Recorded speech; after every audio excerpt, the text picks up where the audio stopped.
Assalamualaikum warahmatullahi wabarakatuh. I'm Ilma Nurjana and I want to explain about characteristic direct and indirect speech and classification of speech act.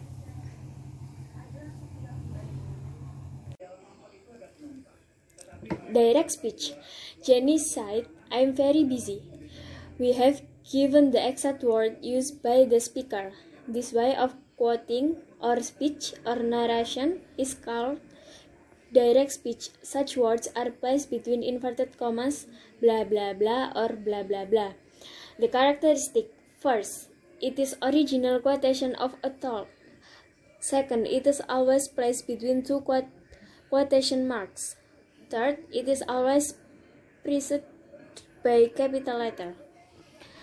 Jadi direct speech ini kalimat langsung yang diucapkan oleh si speaker. Contohnya, Jenny said I'm very busy. Jadi Jenny tuh mengatakan sendiri bahwa dirinya itu sedang sibuk gitu. Dan karakteristiknya direct speech ini selalu menggunakan quotation mark atau tanda kutip.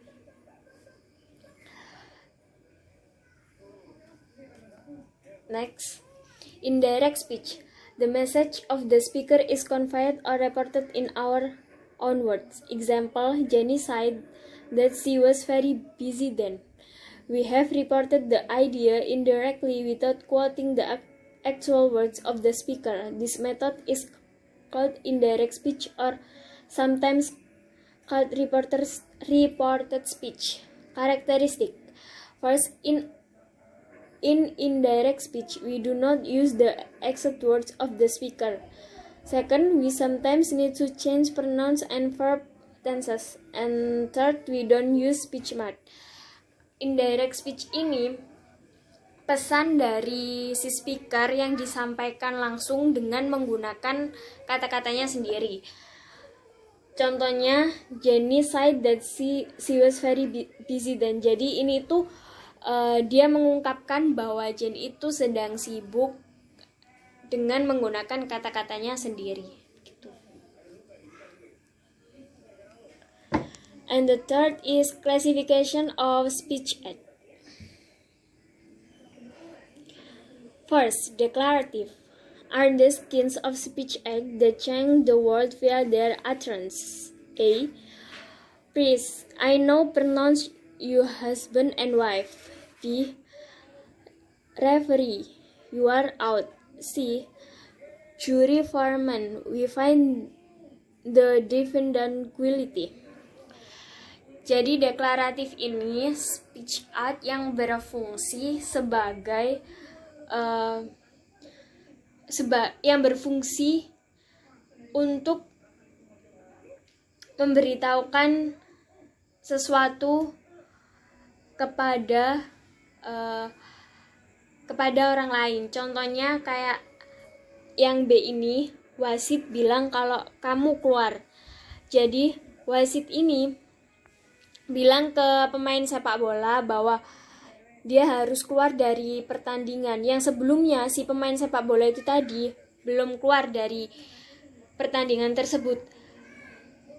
Ketika wasit bilang kalau kamu harus keluar, jadi si pemain sepak bola itu keluar, yang tadinya dia belum keluar gitu. Two is representations are those kinds of speech act that state what the speaker believes to be the case or not. Example, A. The earth is flat. B. Chomsky didn't write about peanuts. C. It was a warm sunny day. Kalau representation ini speech act yang berfungsi untuk memberikan informasi atau keadaan tentang sesuatu. Contohnya dijelaskan bahwa hari ini tuh cerah dan hangat. Dan kalau yang B ini memberitahukan bahwa atau melaporkan bahwa Chomsky tidak menulis tentang kacang gitu. 3. Expressive are those kinds of speech aids that state what the speaker feels. A. I'm really sorry. B. Congratulations. And C. Oh, yes, great.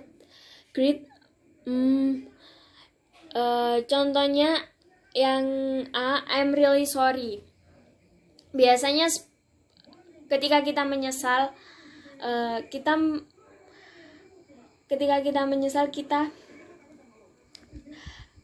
mengatakan, atau ketika kita berbuat salah, pasti kita akan bilang I'm really sorry, atau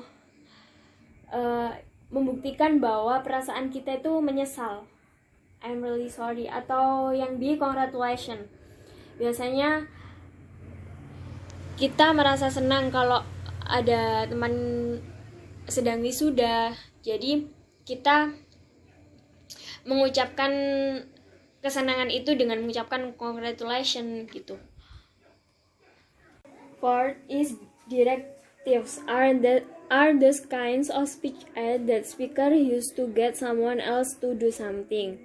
A. Give me a cup of coffee. Make it black. B. Could you lend me a pen, please? And C. Don't touch that. Jadi directives ini bentuk speech aid yang digunakan oleh speaker kepada orang lain untuk meminta sesuatu, atau untuk memberikan perintah, atau untuk meminjam sesuatu. Contohnya yang A, ini untuk permintaan agar dibuatkan kopi yang hitam. Yang B,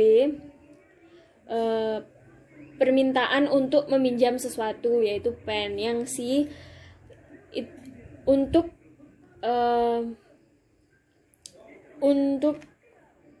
perintah jangan menyentuh itu gitu. 5. Commissives are the kinds of speech aid that speaker use to commit themselves to some future action. A. I will be back. B. I'm going to get it right next time. C. We will not do that. Jadi yang kelima ini bentuk speech aid yang digunakan oleh speaker untuk menggambarkan sesuatu atau melakukan sesuatu yang di masa depan. Contohnya yang C ini, we will not do that. Jadi mereka itu yakin bahwa sekarang ataupun nanti mereka tidak bisa melakukan itu gitu. Oke, that's all for me. If you have a question, you can ask me. Wassalamualaikum warahmatullahi wabarakatuh.